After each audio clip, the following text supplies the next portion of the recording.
Your online checking account shouldn't cost you money. That's why Chime, an award-winning app and debit card, has no overdraft fees, foreign transaction fees, monthly service fees, or transfer fees. With Chime, you can also send money to anyone, even if they aren't on Chime. And what I love most, there's no fees for you or cash out fees for them. It's time to say goodbye to hidden fees. Join the millions of Americans already loving Chime.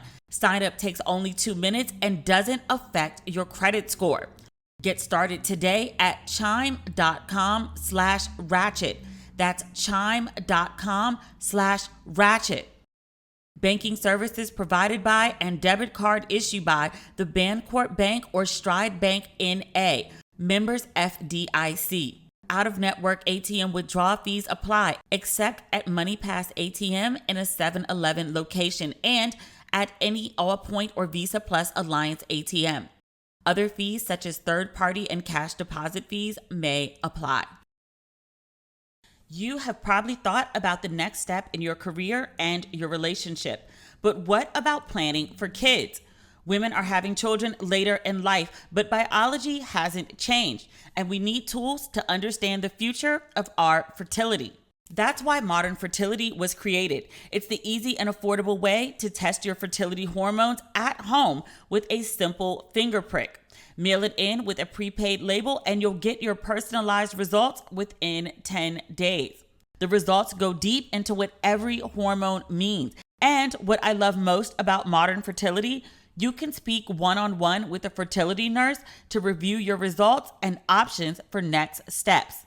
Right now, Modern Fertility is offering our listeners $20 off the test when you go to modernfertility.com/ratchet. That means your test will cost $139 instead of the hundreds or thousands it could cost at a doctor's office. Get $20 off your fertility test when you go to modernfertility.com/ratchet. modernfertility.com/ratchet. Ladies and gentlemen, boys and girls, and those who don't identify as either, you are listening to Ratchet and Respectable with Demetria L. Lucas. Woo, child. I done woke up to some shit. Usually when I say or write things that are controversial, I have some idea when I post. I expect some feedback, some spirited feedback, if you will. Yesterday was the Met Gala. I watched the red carpet. I watched the official Vogue feed. Keke Palmer was hosting. She had a co-host. There's a little white girl. I don't know her name. Alana, Aurora.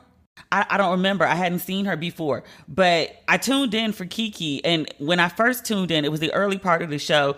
It was equal parts between Keke and the other girl. Keke was killing it. She was doing an amazing job. I will watch her do anything. She just has the right amount of, I don't know. I described it as Keke is sober, acting like High Whitney.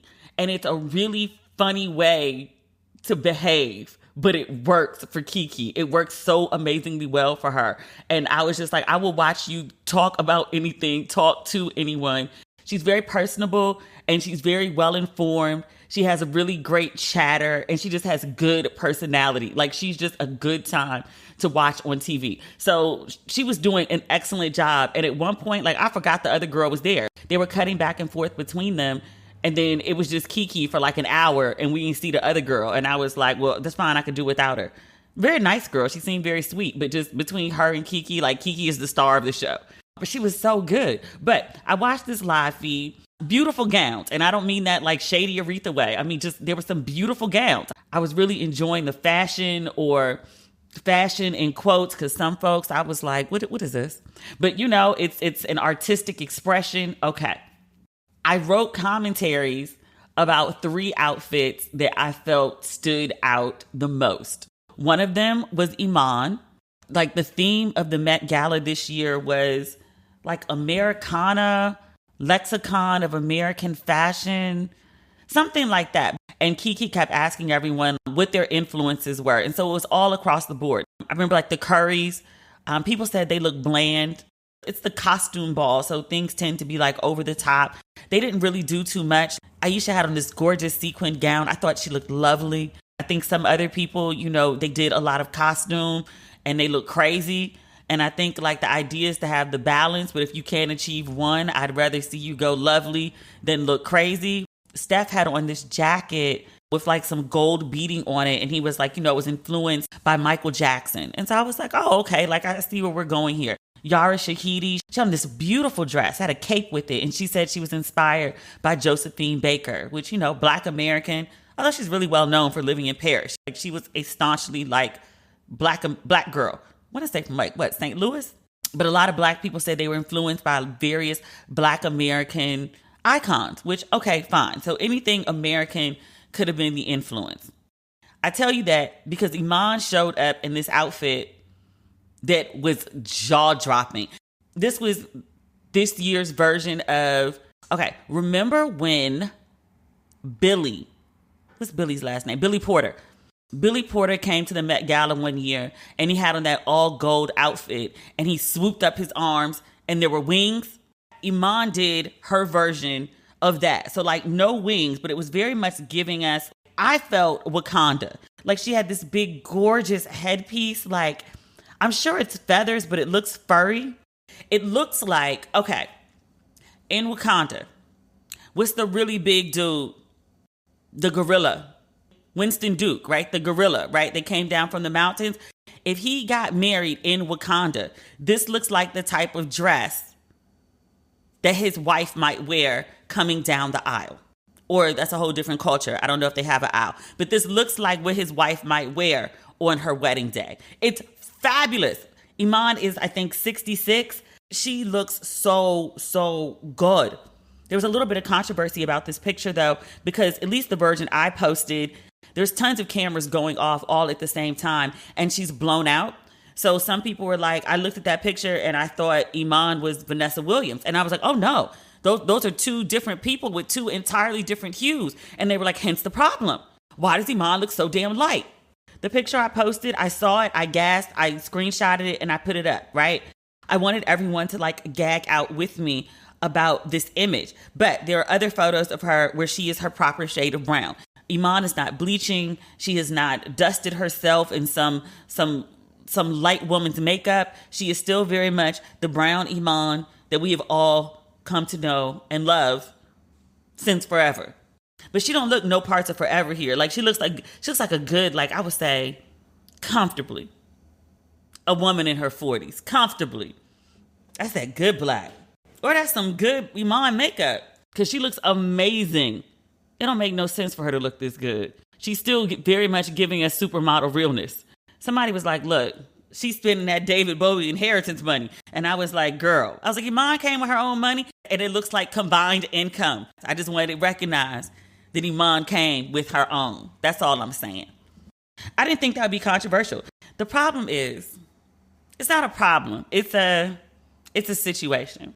With the popularity of the podcast and some other writings that I may have done, some other commentaries I may have given, it's opened the page up to different audiences. You understand what I'm saying? So sometimes the new audience people don't understand the commentary and the culture of the page. So I wrote about Iman. The first thing I wrote, the first line, says, you can't outdo Black people, which, the audience that I write to is Black people. It's Black women. Other people are welcome to enjoy, but the audience that I speak to is Black folks. But with the popularity of the podcast and some other projects, different audiences of people have been visiting the page, and they get upset when they see things like, you can't outdo Black people. And so this line, which was given to, uplift Iman, and say in a shorthand, she looks fucking amazing, has somehow become controversial. And so my Facebook page is like full of non-Wakandan people who are very upset and are accusing me of being a racist and furthering the racial divide and all sorts of other nutso shit because they don't understand the culture. And I think they're upset that the page is not adapting to include them. We create safe spaces because we need safe spaces. And the idea that you want to join a space and then change it, it defeats the purpose of the safe space. To listen to Black people speaking to other Black people and then accuse them of being racist because you don't understand the phrasing or the commentary or the culture, just really? That's a lot. The other bit of commentary I wrote about Lil Nas X, who is always controversial. That's what he does it intentionally. But for the Met Gala, he had on, it looked like a king's cape, I would say. It's this beautiful, decadent fabric. And he walks on the red carpet, in this robe. And then he takes it off. And underneath, he's got on this gold armor, this gold body plate armor situation. And then he takes that off. And he essentially has on a gold Versace catsuit. He's so damn extra. I loved it. I thought he was amazing. He's coming off the heels of a win at the VMAs. I think it was for Best Video for Call Me By Your Name. He did an amazing performance as well at the VMAs for his latest song, Industry Baby. He reenacted the shower scene in that video. So it's him and, 20 Black men in pink glitter hot pants, gyrating, flexing, popping their dicks. It was so much and so over the top. And I was like, yo, middle America is about to fucking explode. And Boozy specifically. Boozy hates that man so much. I'm like, sir, just fulfill your gay dreams. You talk about this man and his gayness way too much.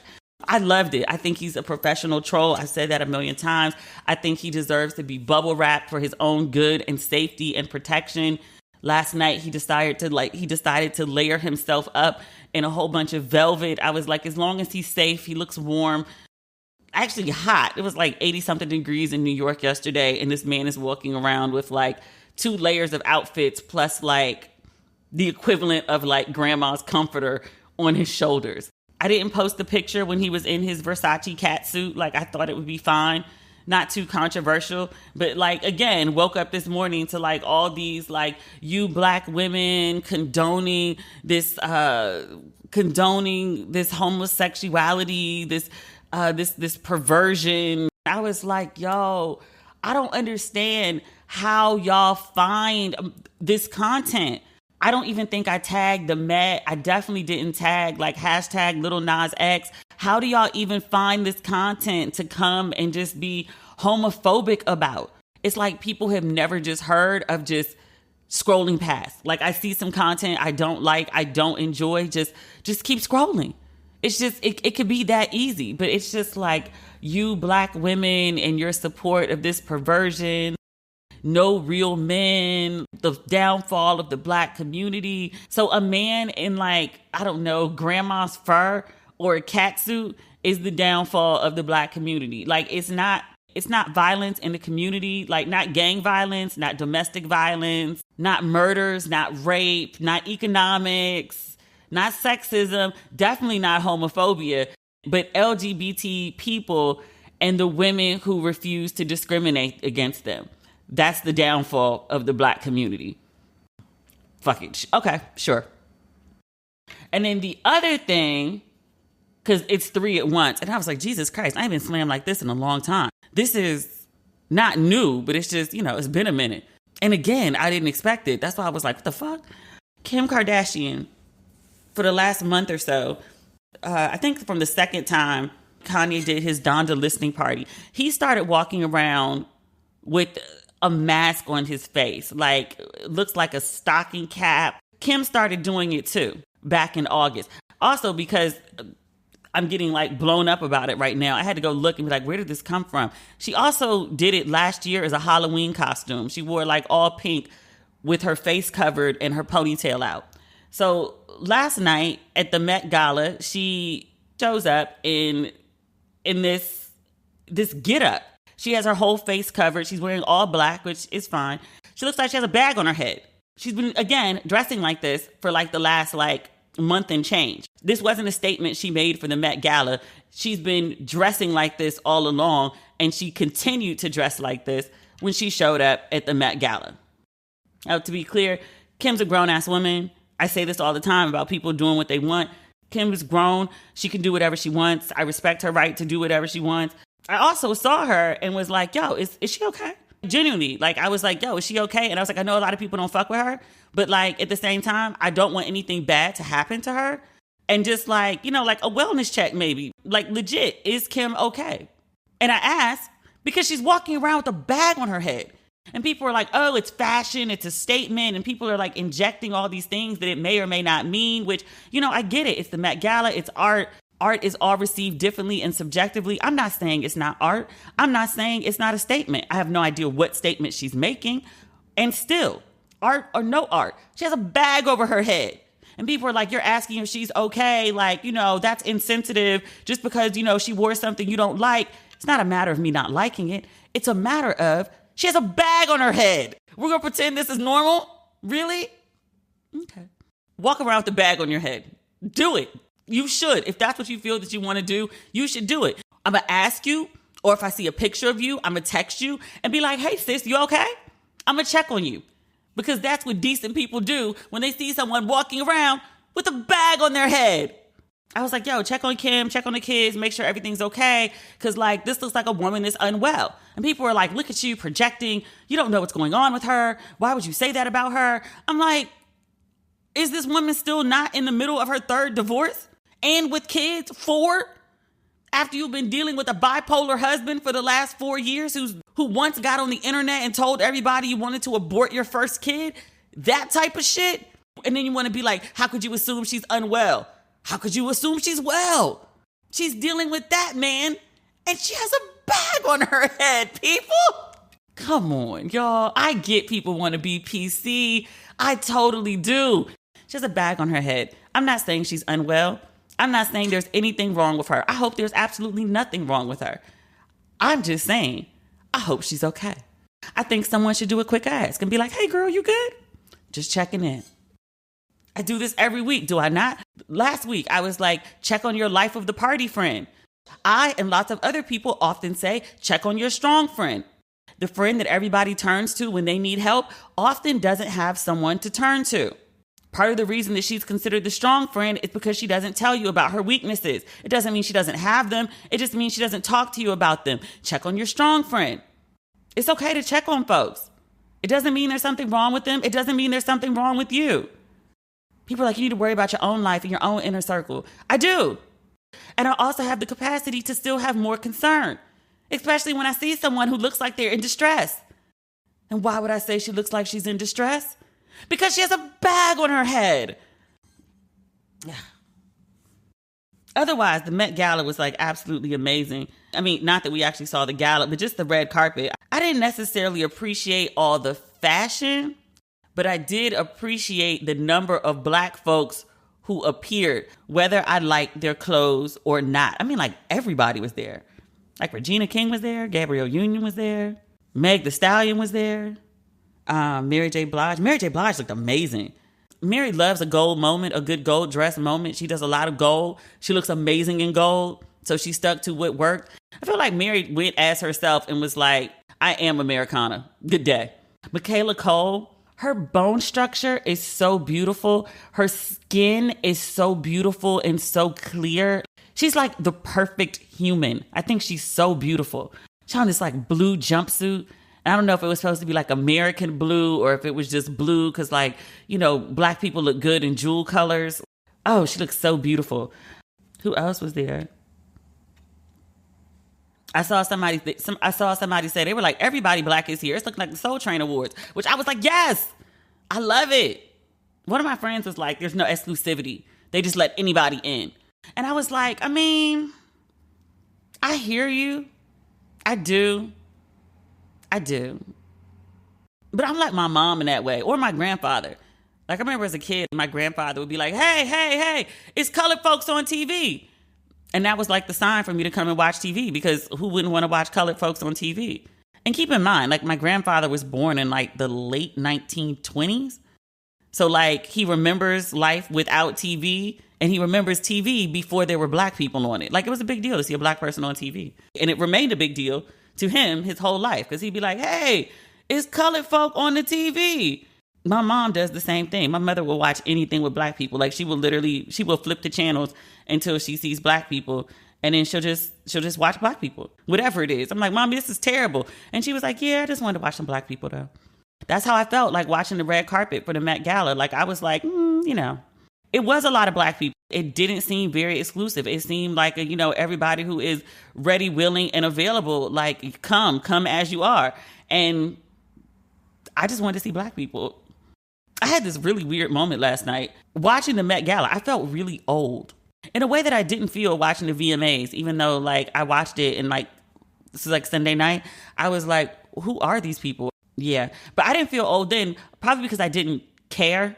But at one point in the Met Gala, like I said, Kiki was hosting and she was doing an excellent job. And the runner, not saying her name for a reason, the runner with the orange hair and the long fingernails, who was supposed to go to the Olympics and then smoke some weed, and they found it in her system and she got disqualified. You know who I'm talking about, right? You know her name, right?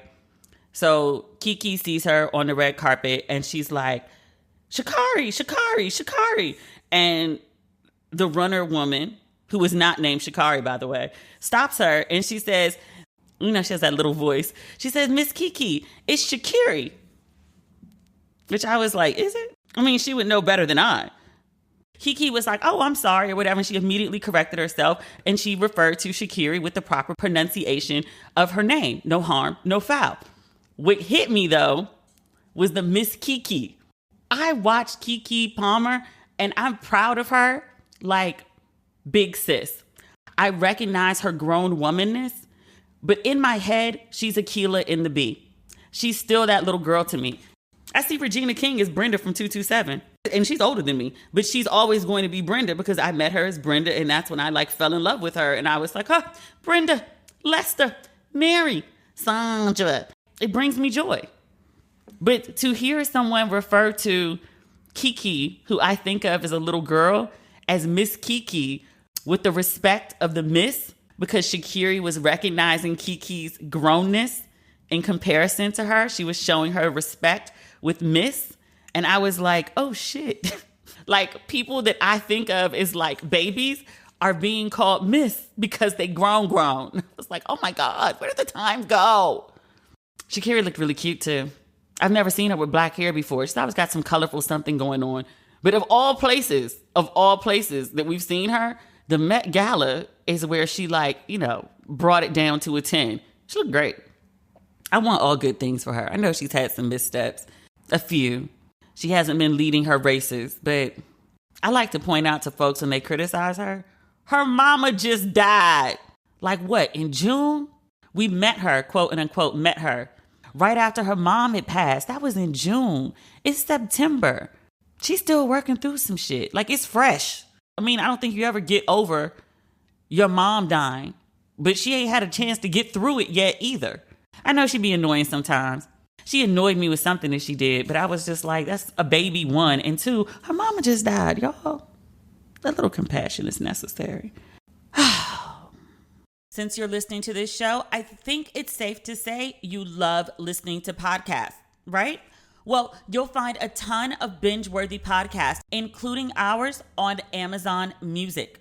Amazon Music has more than 10 million free podcast episodes to listen to, like the hilarious podcast Smart Less, 1 week before everyone else, and ad-free on Amazon Music.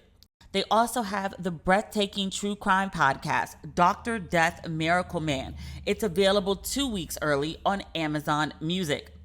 But Amazon Music isn't just for listening to podcasts. They have thousands of music stations and top playlists to stream for free. And no matter what you're listening to, you can always go hands-free with Alexa. If you're like me and want your music on demand and ad-free, you have to try Amazon Music Unlimited. that gives you unlimited access to over 75 million songs, as well as podcasts, music videos, and more. With Amazon Music Unlimited, you can listen to any song anywhere offline with unlimited skips, which is my favorite part about Amazon Music. You know I love to travel overseas. You know Wi-Fi can sometimes be hard to come by. I love that I can always have my music with me with Amazon Music Unlimited.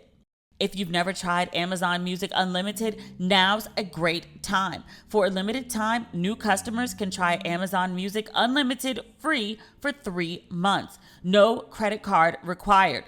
Just go to amazon.com/ratchetpod.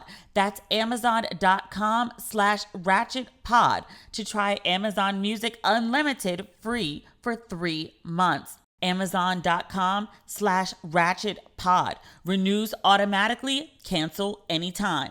Terms apply.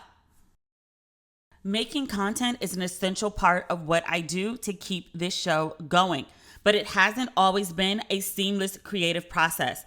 I'm very good at writing. I'm very good at speaking. I'm not so good at creating graphics. But ever since I found Canva Pro, I can design anything like a pro on any device. Canva Pro is a design platform that empowers you to create and share stunning content in just a few clicks. Designing with Canva Pro is amazingly fast and fun. Choose from thousands of templates that are easy to customize or start from scratch. Canva Pro has endless premium fonts, videos, and so much more that add personality and edge to whatever you are designing. There's an extensive library of tools and images, and even better, you don't have to pay extra to access them. And designing together has never been easier, sharing, editing, and commenting in real time. Canva Pro helps you stay organized, on the same page, and on top of team projects. No more misplaced files or tedious back and forth. Plus, you and your 4 teammates can unlock everything Canva Pro has to offer for just $12.99 a month. With Canva Pro's content planner, you'll save time planning, creating, and posting social media content too. Pause scheduled posts and edit them at any time. My favorite Canva Pro feature is the storage. I love that I never have to hunt through my files to find the latest changes. Design like a pro with Canva Pro. Right now, you can get a free 45-day extended trial when you use my promo code. Just go to canva.me/ratchet to get your free 45-day extended trial. That's canva.me/ratchet. Canva.me/ratchet. Do we need to talk about the VMAs in depth? Madonna looked crazy. She opened the show. She didn't perform. There was like this pre-recorded moment where she was saying that basically she grew up with MTV, and between her videos and their airwaves, it turned her into a star. She arrived in New York with like $30 and big dreams and told the cab, "Take me to Times Square." I was like, the mythology people create for themselves. Okay. But on stage, like she walked out, she had on like a bodysuit and a jacket. I'm trying to figure out a way to say this diplomatically. She's done many things to her face. Like she has no expressions. Like it's just blank. Yeah. Like she says what she says. I don't know if she was nervous or there was something wrong with the teleprompter. Like she fumbles it and then she turns around and walks away, and she has like this gigantic ass, but like with tiny thighs. So it's like, it looks like wisdom toothy. It's not new. She got added ass like a while ago. This isn't new ass, but it's ass. And yeah, I don't have anything nice to say. I'm trying to think what else stood out from the show. We talked about Lil Nas X. Normandy did amazing. I knew from something else she could dance her ass off, and I don't know how I knew that. Like, shout out to her, the dancers, and the choreographer. The choreographer needs a raise because she was amazing. I didn't much care for the little piece at the end where she brought out Tiana Taylor. They did some girl-on-girl update of like, remember Janet Jackson concerts if you went? She would bring out a guy and like strap him to this thing, and she would basically grind on him, and the guy would look like he's about to come in his pants. Like, okay. So like Normandy and Tiana Taylor was strapped to the thing, and like Normandy essentially like dry humped her. I was like, I guess. Okay, sure. It's one of those things that was like so clearly done for shock value that I guess I've just watched too many MTV Awards at this point. There have been 40 of them. I've not seen all 40. Thank you. It's MTV. It's what people do. But I was still like, yeah. Busta Rhymes performed. I personally thought that was the best performance of the night. He gave such good energy. And Busta Rhymes still has his knees. Like, Busta Rhymes has like Meg Thee Stallion knees. Like, he got low a couple times and stayed low and was like bouncing while low. I mean, not like twerking, but he was like bouncing back and forth to the beat. And I was like, yo, Busta got knees. He was really good. He did like a bunch of his hits, and like, I wasn't really shocked that he went crazy, because I was like, I have sweated through many a good blowout or a good weave dancing to Busta Rhymes. I love Busta Rhymes. Somebody referred to him today as their unproblematic fave, and I was like, is he? The other day, I was talking about Nas and Drake and Kanye. Somebody asked me, they were like, you don't have a problem listening to like Nas or Drake or Kanye, given as how problematic they are. And I was like, no, I don't. And part of the reason is because like, if we start cutting everyone off for being problematic, who's left? Like, I really couldn't think of anyone who wasn't problematic. Like Andre 3000, I don't think he's been accused of anything major. Busta Rhymes, I don't think he's been accused of anything major. Not that I can think of off the top of my head. But I was like, if we cut off all the unproblematic people, I'm like, we can't even listen to gospel. Like, everyone's out. So I was like, no, like, you know, I don't listen to R. Kelly because he's singing about children. But I was like, everybody else, like, unless your music is directly tied to the crazy shit you do or say, like, I can separate. The point is, Busta's not problematic. And I was like, oh, isn't that refreshing to find someone who actually isn't involved in like a bunch of like bullshit. Like, you can actually just have a conversation about them without being like, oh yeah, like, you know, he pees on kids, or he wears MAGA hats, or wasn't he texting a 17-year-old girl? And I was like, shit, did we ever get to the bottom of why he was texting a 17-year-old girl? Or in Nas' case, like, you know, he allegedly beat his ex-wife. She says he did, he says he didn't. Girl Chloe performed. I like Chloe. I don't like the direction that she's either going in or being pushed in by the team, or I don't know who's making the calls. I don't like it. Everyone keeps commenting that she's giving like baby Beyonce, which I think she is. I think to be compared to Beyonce, to people watch you move, to listen to you sing, to watch you perform, and to see in you the talents and skills of one of the best performers, or the best performer of our generation, is a high compliment. I also don't think we need another Beyonce. Like, we still have the first Beyonce. We don't need a second Beyonce. I think we need a Chloe, whoever she is. She's what, like 23? She's still figuring that out, and that's fine. Beyonce now at 40 was not the same Beyonce we were introduced to 20 years ago. She had to grow into the icon that she currently is. I think Chloe can get there, but I don't think Chloe gets there imitating Beyonce. I think she gets there being Chloe. And I'm not sure that she knows, or we know, who that is, and who it seems is appearing. It just seems very crafted, and it's not giving me authentic. She looks like a little girl playing dress up to me, and it's not in the same way of other people who can be very sexy, who we've watched grow up. I was first introduced to Tiana Taylor on MTV, her Sweet 16. She was on Pharrell's label at the time, and she had a big Sweet 16 party, and she was like a living Barbie, I think was the theme of the party or something. It was a really dope party. But when I started to see her being very sexy, I didn't see her as a kid. Like, when she does sexy, it seems like something that's very authentic to her. Like when Rihanna went from like, Pon de Replay Rihanna to Umbrella Rihanna, I felt like Umbrella Rihanna was who Rihanna really was. Chloe, it just doesn't strike me. And I make allowances for like Half Naked Is What Sells. She did the song Have Mercy. She did it at the VMAs and she was half naked again. And that's all people seem to be wanting to talk about is Chloe, Chloe, Chloe, Chloe, Chloe. So it's working. I don't know.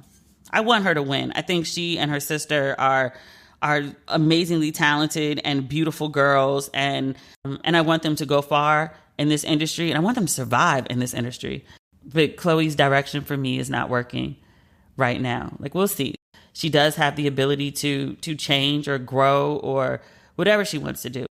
I will say this. I saw a conversation about her wardrobe choices or lack thereof. So like for the VMAs, I lost count of how many times like she bent over, like literally like bent over at the waist or like squatted down and like shook her ass. I felt like I saw nothing but ass that whole performance. And she has an amazing ass. But somebody on my Facebook page and was like, look, we all see women with like these amazing bodies and be like, you know what? If I had that body, I'd be butt naked. If I had that body, I'd wear swimsuits everywhere. If I had that body, I'd wear spandex everywhere. If I had that body, I'd wear my ass out everywhere. And they were like, well, look, she does have that body. She's 23. She's hot. She's got fame. She's got money. She has that body that we all say if we had it, we'd flaunt it. So that's what she does. And I was like, well, when you put it like that, it's hard to argue with. I just want her to be known as much for her talent, because the girl can sing. I want her to be known as much for her talent as she is for her ass. I was looking up something the other day. Do you remember like 6 months ago, Chloe was crying on the internet? Literally in February. Okay, a little over 6 months. I want to say she was like lighting some incense and she had like a t-shirt and underwear on. And people were like talking about her ass, and she was talking about how like she doesn't feel sexy. She's not a sexy girl and something like that. Like, this new attention about like her body or her sexiness it's like jarring to her. But she like had full on tears on the internet about it, like in February. And then like, fast forward 7 months and she's like licking a microphone like she's sucking a dick on stage at MTV. It's jarring. It's a jarring, it's not even a transition. It's just like, okay, today I'm A, today I'm Z. What? We just gonna skip everything? What? Okay. You have probably thought about the next step in your career and your relationship. But what about planning for kids? Women are having children later in life, but biology hasn't changed, and we need tools to understand the future of our fertility. That's why Modern Fertility was created. It's the easy and affordable way to test your fertility hormones at home with a simple finger prick. Mail it in with a prepaid label and you'll get your personalized results within 10 days. Traditional testing with your doctor can cost over $1,000, but Modern Fertility only costs $159 to get the same information. And if you go to modernfertility.com/ratchet, you can get $20 off your test. With Modern Fertility, you'll get insight into how many eggs you have, hormone levels, and other important fertility factors. The results go deep into what every hormone means. And what I love most about Modern Fertility, you can speak one-on-one with a fertility nurse to review your results and options for next steps. If you want kids today or maybe one day in the future, you need information to make the decision that's best for you. Right now, Modern Fertility is offering our listeners $20 off the test when you go to modernfertility.com/ratchet. That means your test will cost $139 instead of the hundreds or thousands it could cost at a doctor's office. Get $20 off your fertility test when you go to modernfertility.com/ratchet. modernfertility.com/ratchet. Some things are just better at home, sweet home. And Peloton delivers a workout experience that you never imagined was possible right in your home. Sometimes I don't like leaving the house. Unfortunately, we can't do everything from home, but with Peloton, you'll have a workout experience like no other without ever leaving home. Now, what I love about Peloton is those music-themed classes. I love to get my sweat on to a good Beyonce moment. And Peloton has so many artist collaborations and instructor-curated playlists. Their music experience is unlike any other. Whether you're in the mood for hip-hop, pop, country, okay. The Peloton Bike has the right music to keep you entertained and motivated all year long. Peloton is a seamless fit into your lifestyle. When you purchase the Peloton Bike, you get access to live classes and thousands on demand. Plus, access to the app to get you moving anytime, anywhere. With a boot camp between nap times or a ride before brunch, you can seamlessly fit Peloton into your life. With the Peloton Bike, there's nothing like working out from home. Learn more at onepeloton.com. New members can try Peloton classes free for 30 days at onepeloton.com/app. Terms apply. That's onepeloton.com. When I want to look really good, but I don't have the time to put on a good lash, I rely on Thrive Cosmetics Liquid Lash Extensions Mascara. It's the best-selling mascara that mimics the look of lash extensions without damaging effects of glue or expensive salon prices. Liquid Lash Extensions Mascara has almost 12,000 five-star reviews. It has a flake-free, smudge-free, and clump-free formula for all-day wear. It's also made with clean, nourishing ingredients that support longer, stronger, and healthier-looking lashes over time. It's my go-to when I don't have enough time. All Thrive Cosmetics products are made with clean, high-performance, skin-loving ingredients. Their clinically proven formulas not only highlight your best features, they actually improve your skin over time. All Thrive Cosmetics products are formulated without parabens, sulfates, and phthalates. Thrive Cosmetics never tests on animals. In fact, they're Leaping Bunny and PETA certified as 100% vegan and cruelty-free. Even better, and what I love most, Thrive Cosmetics has a bold mission that's truly bigger than beauty.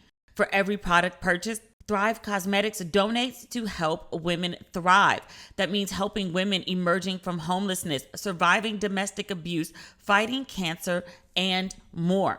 I love everything about Thrive Cosmetics. Their products are the best I've ever used, and their bigger than beauty mission is truly inspiring. You're going to love them as much as I do. Visit thrivecosmetics.com/ratchet for 15% off your first order. This is an exclusive offer you can only get here. That's Thrive, CAUSEMETICS.com/ratchet for 15% off your first order. thrivecosmetics.com/ratchet. What else is going on? There wasn't really that much that happened this week. Because we started off talking about like the crazy shit. I didn't get to tell you. So remember, like I told you last week, I was like, I'm so freaked out because like I'm waiting for my edits to come back. Like there's the network edits and then like there's the edits for this feature and like, So I turned the thing in on like Wednesday, Thursday. I didn't hear from the editor. So I hit her up. I want to say like Sunday. And I was like, hey, is everything okay with the piece? Because usually the turnaround's a lot faster.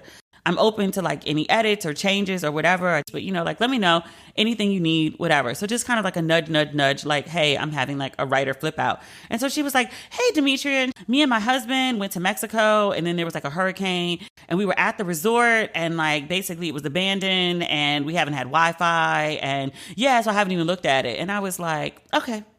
But I was like, I really sat here in my own head and drove my own self crazy. I can't blame it on anybody else. Drove my own self crazy and created a whole narrative about her not liking my writing or the piece not being good or like the interview wasn't strong or whatever. Just a whole ball of insecurity. Created a whole narrative that didn't even exist. Made a whole thing all about me, about why this woman is not responding to me. Meanwhile, she has left the country on a vacation with her husband and is trapped in a hurricane at an abandoned resort. Way to make it about you, D. And I was like, every little moment of insecure suffering that I've had for that 4 days, I deserved it because I did it to myself. And I was like, let this be a lesson. Let this be a lesson to not make shit all about you. How many times I gotta learn like the same lesson? I'm like 41. I'm like, shit, I'm 42. I don't like this process of life. I would like life to just, you get to a point like you know everything and then you just like live like, I don't know, like another 30 years, 40 years. I feel like I want at least 45 more summers. At least 45 more summers. I feel like it would be so much easier if I could just, learn everything and then operate for like, the duration of my time with all this abundance of knowledge. I'm tired of learning the same damn lessons. What can I do to learn the lesson once and move on? Why do I gotta keep learning the same shit over and over? This adulthood is ghetto. Oh, there's this other thing. We're all pop culture this episode, nothing of depth. Okay, so 9/11, Saturday. I was supposed to go out. One of my friends was in town and was throwing like this big party. It was kind of indoorsy. And I was like, yeah, I'm kind of good on that. And then also it was like 9/11, but I really just didn't want to be out just like partying and gallivanting on the 20th anniversary of 9/11. Like I don't know. I just kind of wanted to like recognize the magnitude of the day. And I've gone out on 9/11 before, but I just didn't feel like doing anything this year. So I actually stayed home for most of the day and I was watching September 11th documentaries. There are two really, really good ones. One of them came out on Apple. It's about George Bush and his inner circle on 9/11. But it's George Bush, Dick Cheney, Colin Powell, Condoleezza Rice. It's all them talking about 9/11 and basically what a gigantic shit show it was with Bush. Like if you remember, he was in Florida reading to some kids when 9/11 happened and he was told about it and then he sat there stuck on stupid for a couple minutes and then reacted. He got a lot of flack for that. Since 9/11, or since Bush was out of office, and actually since the Obamas were out of office, Michelle Obama and George Bush picked up this cute little friendship where he's just completely smitten with her and he's always bringing her candy. At one of his parents' funerals, it might have been his dad's, he made a point to walk over to Michelle Obama and give her some candy. He don't play about Michelle. And I think because of their affection for one another, it softened his image. And I also think because Trump was so damn awful, it looks like in retrospect that George W. Bush wasn't that bad. Watching this documentary, I was infuriated at how incompetent he was. It was like it makes America and our chain of command look like a bunch of bumbling idiots. And I was like, why would you put this documentary out basically telling the whole world, including people who mean us harm, us as an Americans, who might be wanting to plan another attack of some sort? Why would you put out something that shows us looking so damn dumb? On 9/11, and this may be common knowledge, it wasn't to me because I purposely avoided a lot of 9/11 commentary for the last 20 years. The president of the United States could not get intel because the satellites on the plane were outdated. His vice president, is that Cheney, gets taken to the war room underneath the White House. They get down there and they're having problems getting intel too, because the room hasn't been updated in 20 years. So all their technology is out of date. A whole bunch of people are down there.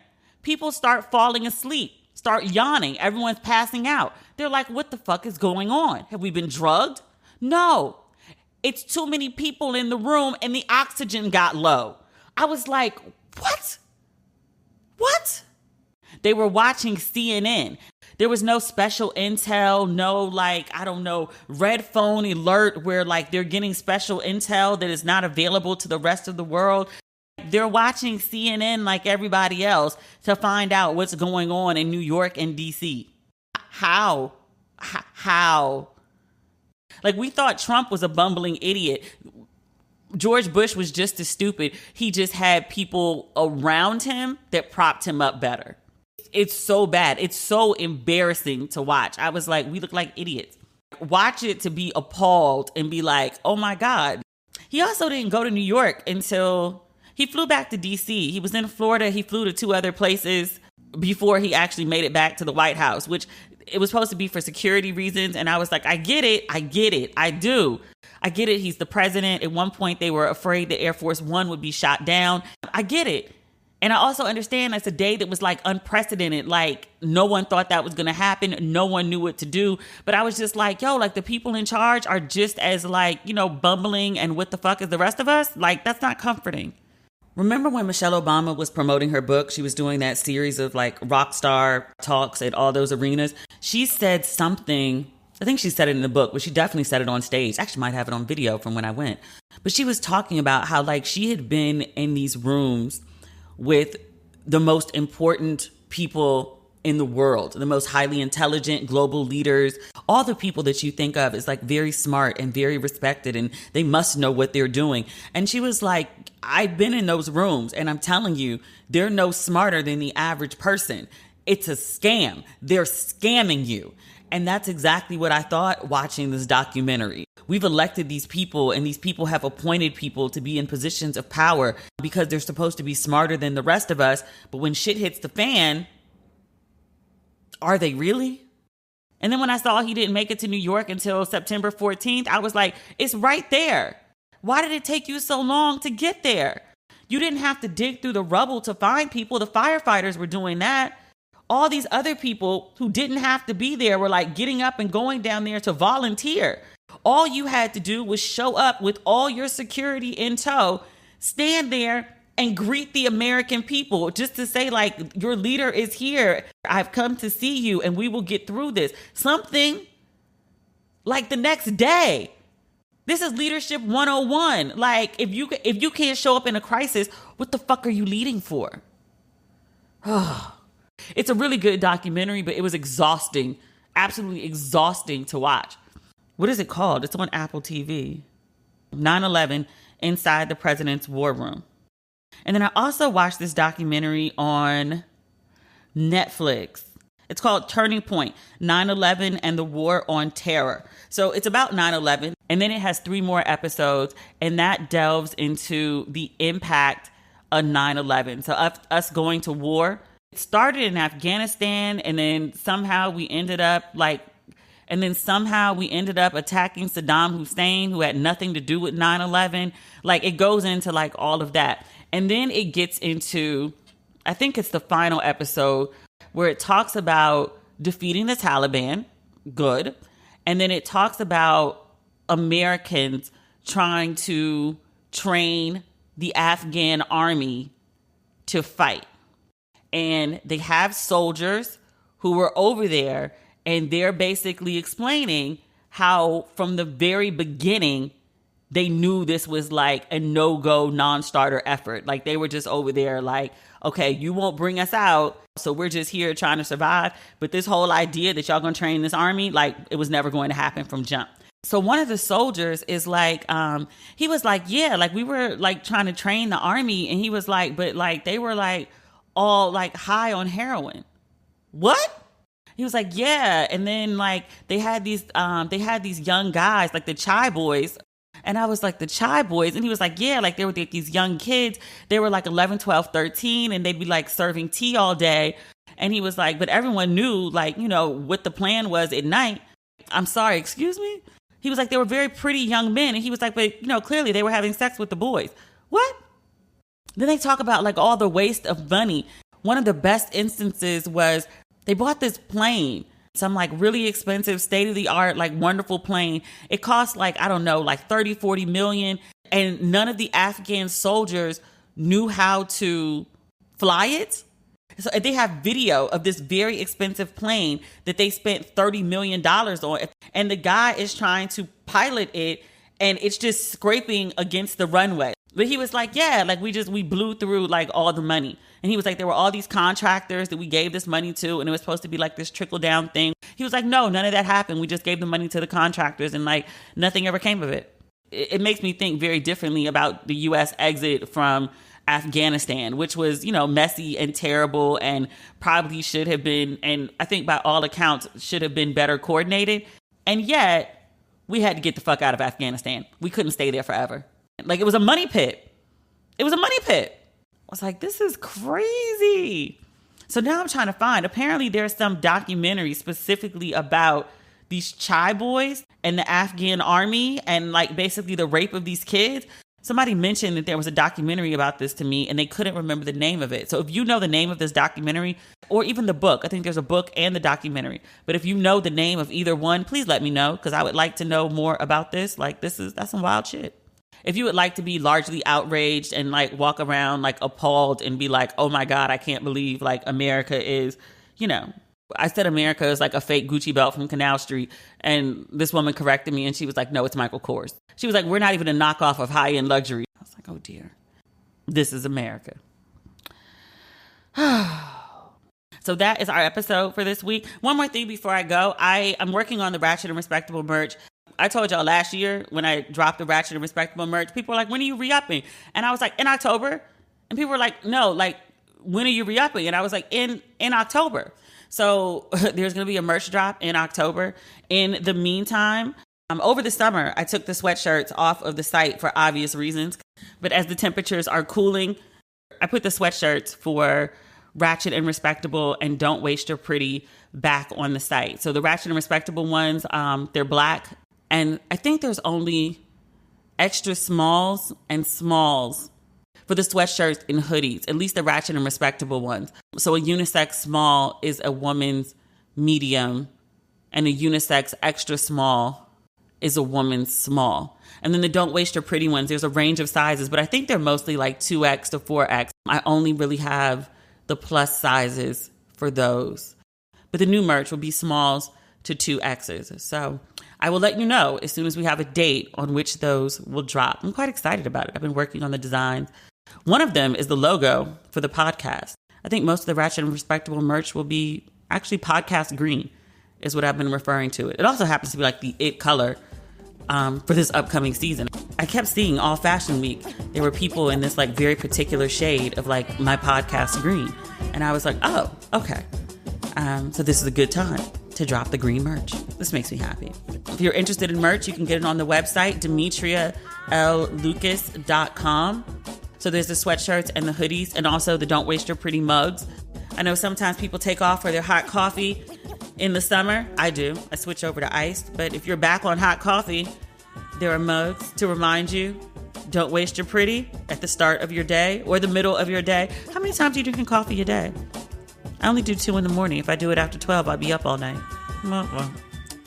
So yeah, that is everything. And we will speak again on Friday. Okay. Bye.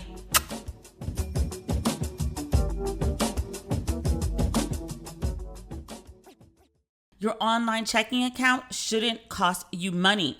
That's why Chime, an award-winning app and debit card, has no overdraft fees, foreign transaction fees, monthly service fees, or transfer fees. But they do have over 60,000 fee-free in-network ATMs at locations like Walgreens, 7-Eleven, CVS, and more. That's more than the top 3 national banks combined. With Chime, you can also send money to anyone, even if they aren't on Chime. And what I love most, there's no fees for you or cash out fees for them. It's time to say goodbye to hidden fees. Join the millions of Americans already loving Chime. Sign up takes only 2 minutes and doesn't affect your credit score. Get started today at chime.com/ratchet. That's chime.com/ratchet. Banking services provided by and debit card issued by the Bancorp Bank or Stride Bank N.A. Members FDIC. Out-of-network ATM withdrawal fees apply, except at MoneyPass ATM in a 7-Eleven location and at any Allpoint or Visa Plus Alliance ATM. Other fees such as third-party and cash deposit fees may apply.